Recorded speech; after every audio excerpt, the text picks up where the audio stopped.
Right. You know? All right. Cool? Yep. All right. First question is, how did you get into doing what you're doing? I was a college wrestler back in Iowa, and you know, my heart was kind of drifting out of wrestling. I was looking for something else. Me and my roommates were introduced to MMA. You know, we started watching it when Randy Couture was the first champ, you know, and big. And then my wrestling coach started seeing that, you know, I had less passion for wrestling. So he brought in this guy that did MMA, and he said if I stuck out wrestling that he would, you know, stick around, and after practice he'd show me a little bit after a little bit, and I fell in love with it. MMA, you know, just learning the basics, you know, the punches, quick little submissions. And then I moved back home, and I was out working out one night on my run, and a guy stopped me, and there's a local circuit that goes through my hometown, and he's heard about me through wrestling and other things, and asked if I wanted to do a fight, and I said yeah, and from there it was all over, you know. Fell in love with it after my first one.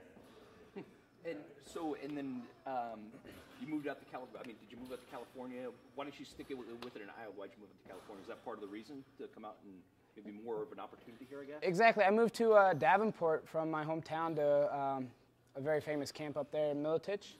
I was training with Matt Hughes, Tim Sylvia, Pat Militich, those guys up there.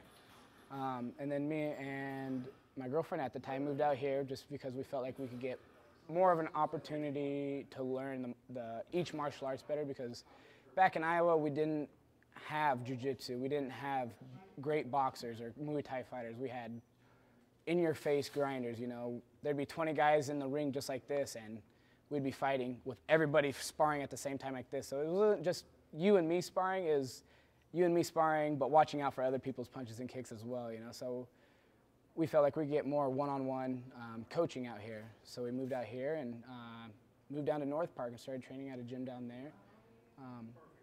And then came back. Went back to Iowa for a little bit and did that. Moved back out here in 2010, just doing that. We split up, and she moved out here with my son. She fights as well, so she came out here to pursue her dreams. And I followed shortly after I was done with school. I didn't have a place to stay, so I was living out of my car or living at a coach's or a teammate's house, you know, every now and then, just to come out and, you know, live the American dream, I guess you would say. So. I mean, you must. I mean, for me personally, I could never do that, but you must have an incredible passion for this, to be living in your car and, you know, living in couch surfing and, you know, taking showers at the gym where there's no real home base kind of thing. Yeah, you know, there was definitely times when it hit hard, you know, just realizing that, you know, only 2% of real fighters make big paydays, you know. So, I mean, there's certain nights when, you know, you'd sit and think about it, but I just learned you got to stay positive and keep grinding through it, you know. One of my greatest coaches told me you just got to roll with the punches, you know, keep your guns blazing, chin tucked. So. With that being said, that's the thing is, like, you know, you've been doing it for how long now? This is my 7th year of doing it. I mean, 7 years, and, you know, and I mean, obviously everybody wants the big payday, but a lot of, you know, obviously you're not getting the big paydays. Yeah. You know what I mean? Yeah. I mean, some people are like, dude, why the hell does he keep on doing it if he's not getting the big paydays? Yeah, well, and I get that a lot, you know. I get that a lot from when I travel around and they do interviews. Why do you do this sport? Why? If you're not making it big money yet, why are you still doing it? And it's one of those, I just got to tell everybody, if you have to do it to understand it, you know, the passion of it.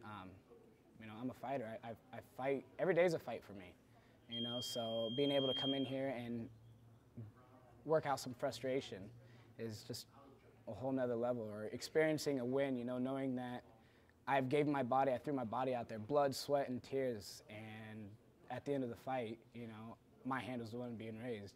And just hearing the roar of someone chant your name or applaud you or congratulate you afterwards is worth every sweat, you know, worth every minute of it spent. So you never get done? Because, I mean, I know for me, if I got done getting beat up and I'm like, okay, well, I only made, you know, X amount of dollars, is this really worth it? I mean, for you, do you ever say to yourself that thing?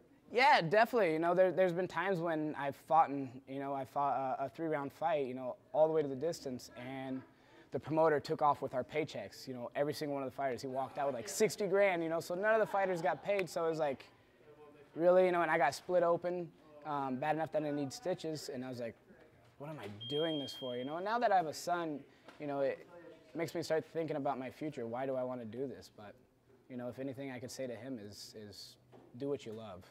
Don't let anybody stop you, you know?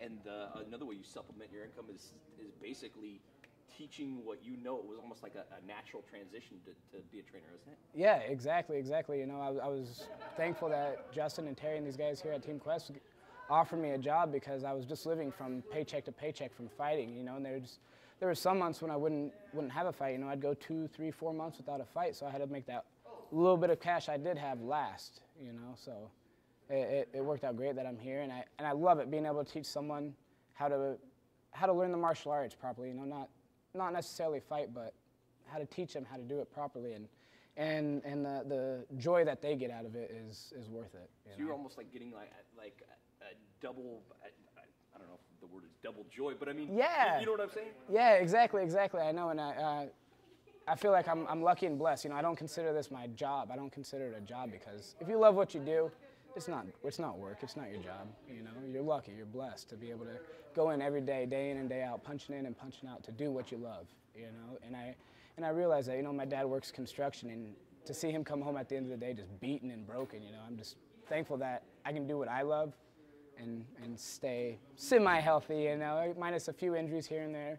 But how much time do you spend at the gym working out? Working out, I mean, excuse me, it depends. Every day is different, you know. It depends on what I have. If I have cardio, strength training, what martial arts I'm doing. If I'm doing boxing, like yesterday I did 2 hours of straight boxing with my coach, and then I went out and did a 3-mile run, you know. And then that was just my first session, so that took 2.5 hours. And we do 2-a-days. Sometimes we'll do 3-a-days, you know, wake up 6 a.m., do my long distance run, get everything ready for school for my son, you know, take him to school, drop him off, come here, teach class, get my mitt work in, get my technique in, you know, have a short break, relax, teach again, and at night work my wrestling. Like tonight will be about an 18-hour day for me. So I woke up, did my run this morning, brought my son to school, just got done doing mitt work with my coach, going over last minute stuff, teach class, and then at the end at 9 o'clock, work my wrestling, train wrestling for about an hour, hour and a half, depending on, you know, how we feel. You know, since this is the week out of the fight, obviously I'm lightening up a little bit, but still be going hard enough. So. And I've talked to you, basically said that you take any fight kind of thing. I mean, yeah. Is it I mean. Yeah, definitely. You know, and I like to joke around and tell everybody, you know, for the right price, I'll fight my own mama. You know, so I mean, I believe that's what a fighter is. You know, never backing down from no obstacle. You know, challenging everything in life. You know, and few people have that. So. Now, you fought like a bunch of different places, but how cool is it that you get to fight where actually your friends can see you now when you're, you know, fighting here in San Diego?